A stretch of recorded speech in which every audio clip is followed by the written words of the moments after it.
Je le disais dans mes précédentes vidéos, nous allons être, pendant un certain temps, un corps mental, donc un fantôme.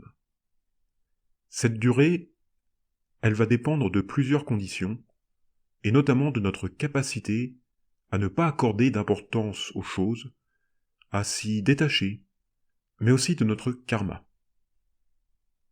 D'après les enseignements, la durée dure en général un peu moins de 2 mois, environ 49 jours. Pour certains, ce sera plus court, seulement quelques jours, tandis que pour d'autres, cela va durer des années. Vous remarquerez que cette durée est tout aussi inconstante que notre espérance de vie.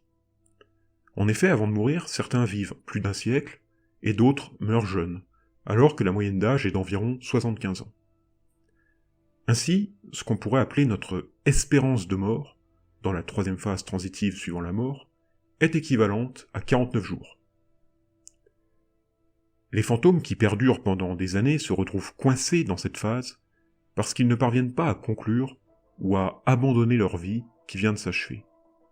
Il est normal d'éprouver de la difficulté à passer à autre chose les 20 premiers jours de cette phase transitive, surtout dans notre culture occidentale, mais au bout d'un certain temps, le défunt doit passer à autre chose. C'est pour cela que nous ne négligeons jamais l'aide de ceux qui sont encore vivants, de la famille, parce que toutes les offrandes qui sont adressées aux morts peuvent réellement aider. Les hommages et les offrandes permettent de bien préparer la prochaine vie de celui ou celle que nous avons perdu. La fin de l'expérimentation en tant que fantôme se terminera dès lors que le point d'aspiration vers la vie apparaîtra, donc lorsque nos nouveaux parents auront établi le contact karmique avec nous.